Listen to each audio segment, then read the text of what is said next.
Border inspection every year. We hydraulic it every 10 years. We have our ultrasonic once a year. So it's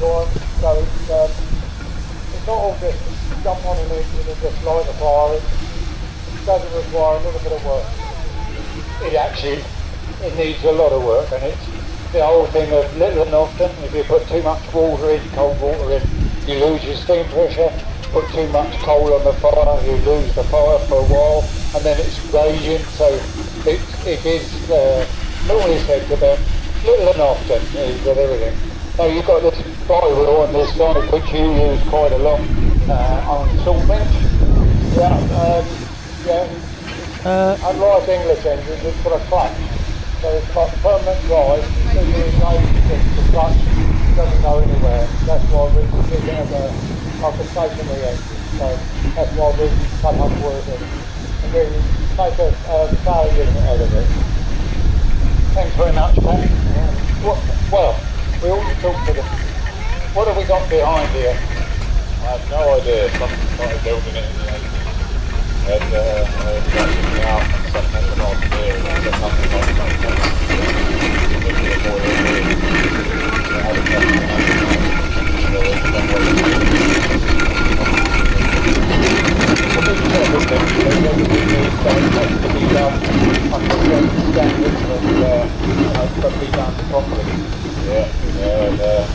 Just a case of hoping that it's been done properly in the past, but there's possibly things that need to be added or altered to obviously allow it to go past or through a test. There's progress. It's a massive achievement within less than a year to get it somewhat complete and running, moving by.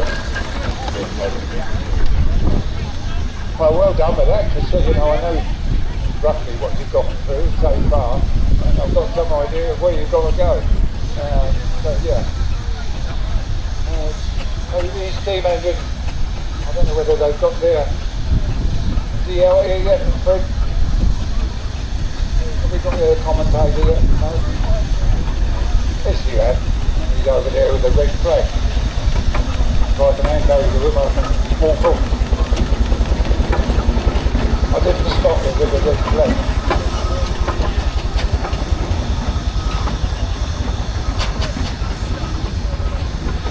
I'll leave it for a while in Fred's place. Good hands, and he'll play some game.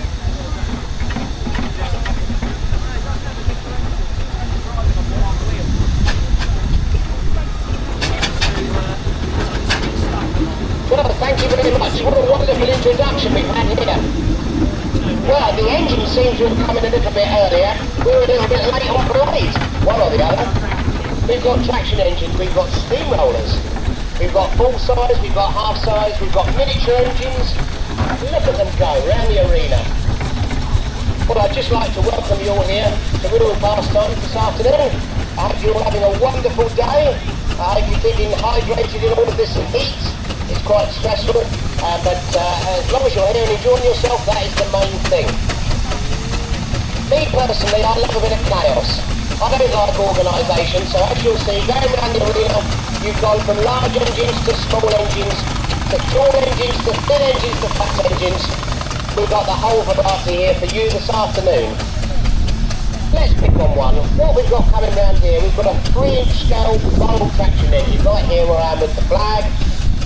Barrels were in Thetford, that was the original manufacturer, Thetford in Norfolk. They produced many engines, thrashing engines, haulage engines, road engines and Showman's engines. Back in the 60s there was a company called Pastimes, which made it readily available to model these engines, and they would supply castings and parts, fittings and gears and all that sort of thing, so that for the keen enthusiast you could actually make a model of one of these wonderful engines. And what we've got here, where I am, like I said with the flag, a beautiful example of a 3-inch scale barrel traction engine. Now these engines, if you're building one, what an absolute wonderful achievement of engineering that you can actually do in your garden shed with a small lathe, like a Myford or a Boxford, and a little milling machine, and a lot of hand tools, hammers, chisels and files. And you can take it to a steam rally when it's finished and enjoy the ambience and the fun and proceedings that we all have here. If you'd like to take 5 minutes to look at it, it really is a miniature and a masterpiece. here we've got a half-size Garrett tractor, quite true. Yeah, super, yeah. A 4CD, a Garrett 4CD. So Garrett's were into the steam tractor brigade. In the full-size scale, steam tractors were used for light haulage, like you would have a 3.5-ton lorry today as opposed to a 40-ton tipper lorry. So this is a light haulage engine, but this is a half-scale example of it. Modelled to fine detail in every aspect. And when I say it's half-size, what you've got to remember, all of these measurements are imperial measurements. So that's 12 inches to the foot. Well, a half size is also 6 inches to the foot. As it was the 3-inch scale, 3 inches to the foot. And they are perfectly scale models. If you take a tape measure, half its size will be half a full-size one.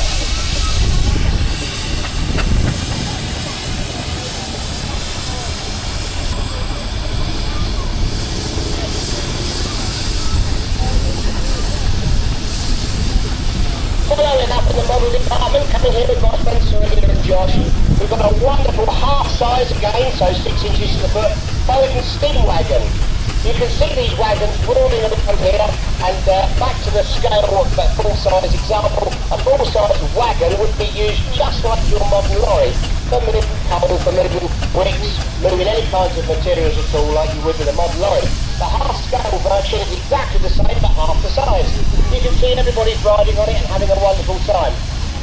Wagons were in Sandbach, and they were popular for their wagons. That was their most prominent build, that was. Every engine manufacturer really picked on a detail that they were best at making. Avon and Porter were really good in Rochester, Kent, at making steam rollers, that was their forte.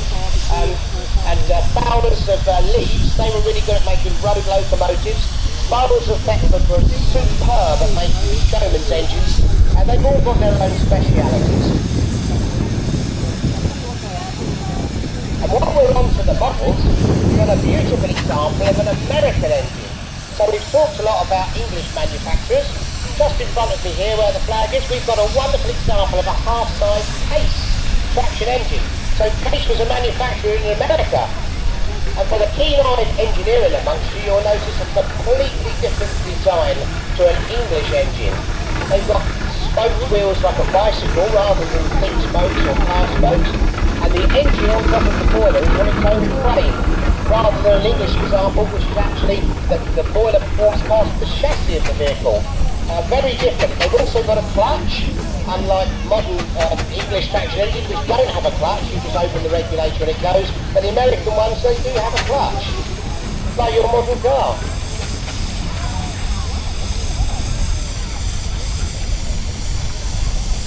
Well, I don't know where to look. It's all going on, isn't it? What do we think? Everybody having a good time? Yeah, of course we are.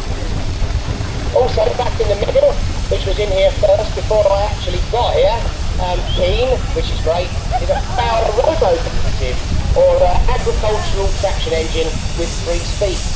You'll notice the solid flywheel on this engine, and behind the flywheel, they have a 3rd speed. Most of these steam engines only have 2 gears, allowing them to do probably 8 or 10 miles an hour. With a 3rd gear and spring suspension and rubber tyres, it's capable of doing at least between 15 and 18 miles an hour.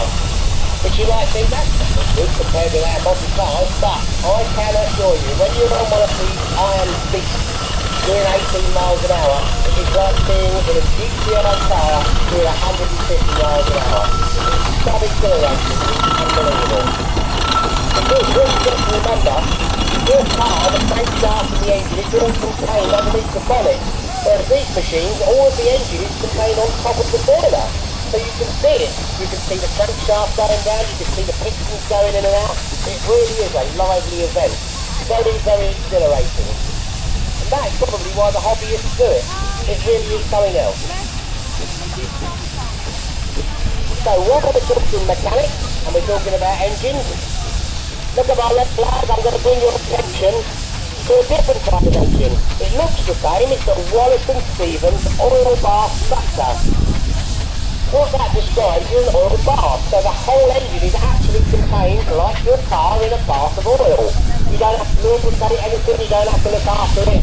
But you can't see anything going round. This was a great example from Wallace and Stevens, who were in Basingstoke, Hampshire. And what was great about this machine, you didn't get covered in oil. So, you'll see all of the other engine drivers, or most of them, they're all black, they've got black hands and black faces, because when the machinery is flying around, it spews oil all over you. So the Wallace, it doesn't, it's in a bath of oil. So these are really popular with furniture removal, because you could use a brand technician behind the engine, and you could use the crew of the engine to move the furniture, because they're not dirty. And of course, unlike a barrel or a fowler where the crew is filthy black and you don't want them moving your bedspread, do you? The Wagons was great because it was clean, it was a clean engine. What a fantastic example we've got here, ladies and gentlemen. Look at it. We've got full size, we've got miniatures. So, okay, we're going to pick up something at the top end of the arena now. Nearest to me, although I'm not going to walk all the way up there because I don't think the microphone will reach, but we've got a double traction engine in blue with red wheels here called Pastimes. This is one of the oldest engines on site here today. This engine was manufactured in 1891. 1891! I mean, I was born in 1977, and to me I feel that was a very, very long time ago, but 1877! What an incredible age to be at! Bearing in mind that lots of the parts have been replaced, but the basis of this engine is over 130 years old. That is incredible, isn't it? What an amazing achievement from British engineering that is. And here it is going round today. It's owned by the Pastimes family, which they've rode it everywhere, so they don't put it on a load over. They actually drive the machine up the road with its wheels, with the boiler going and the speed and the whistles and all that kind of stuff. And they really, really enjoy this machine, and it is a real credit to them being the oldest engine here today.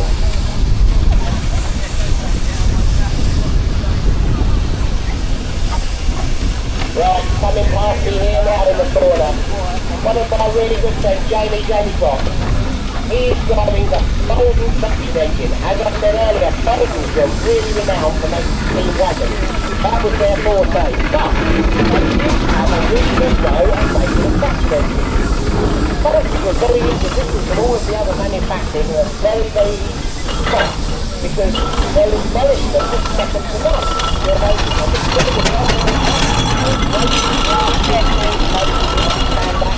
where they were made, and the embellishment, they really put a lot of effort into turning out their engine.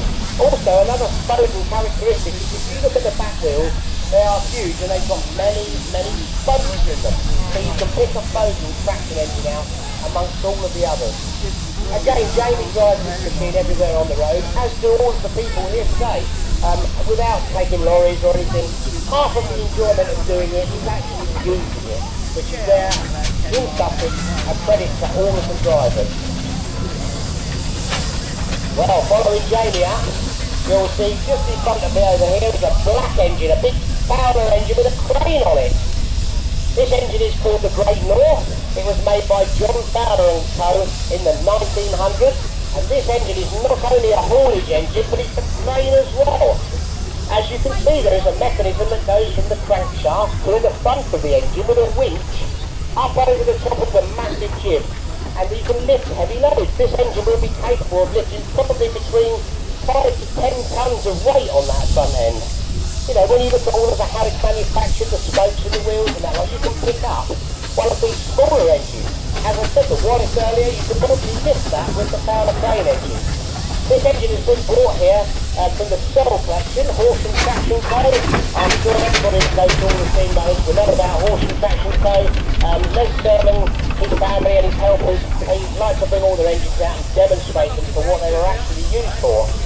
So if you've been here this morning, the crane engine has been in the wood sawing department over here, and it's been lifting timber from the trailer onto the saw bench. And it's doing exactly what it was designed to do when it was manufactured over 100 years ago.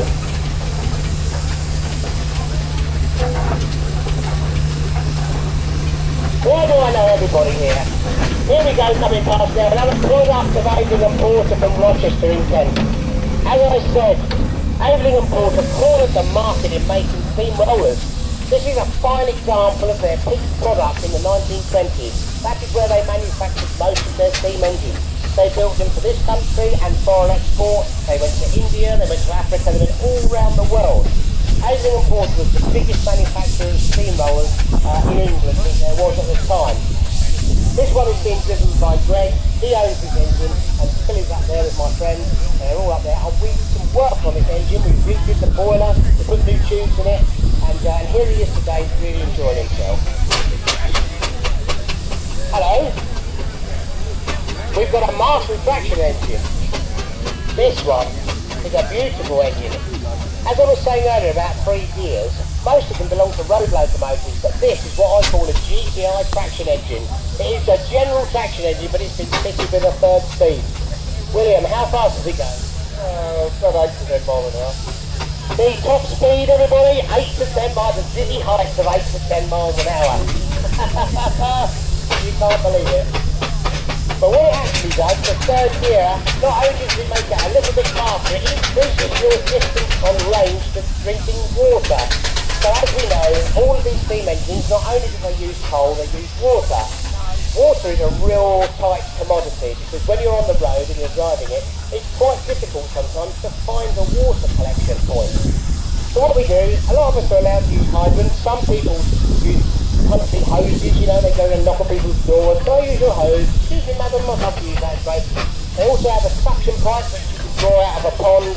But having the third speed is not necessarily about high speed, it's about how far you can get on water. So the Marshall, as I was saying, not only can it do 8 or 10 miles an hour, but instead of doing 4 or 5 miles on water, it will do 10 or 12. And that, in a traction engine, makes a really big difference. You haven't got to keep stopping. You can just pick up the water. This is fantastic.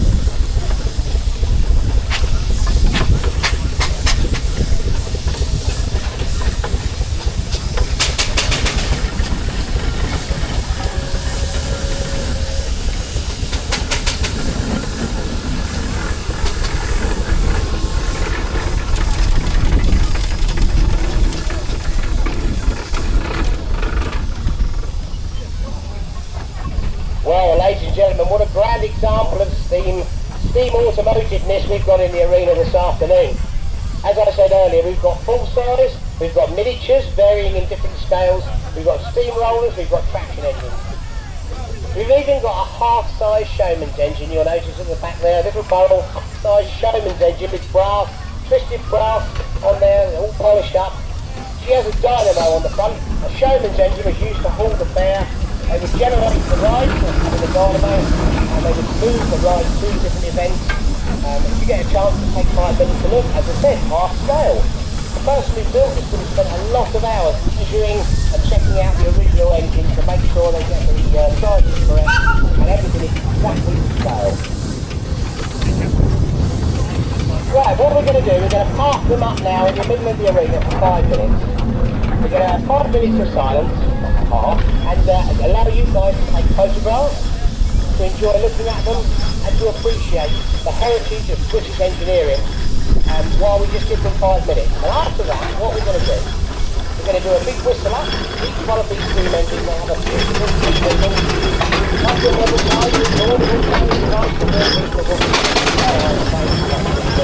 Beautiful, back to craftsmanship. And then what we're going to do after that, we're going to do some fun and games, shenanigans. You know, you've all been here before. It's all about messing about and having fun. So I'm going to give you 5 minutes now to just appreciate this wonderful machine.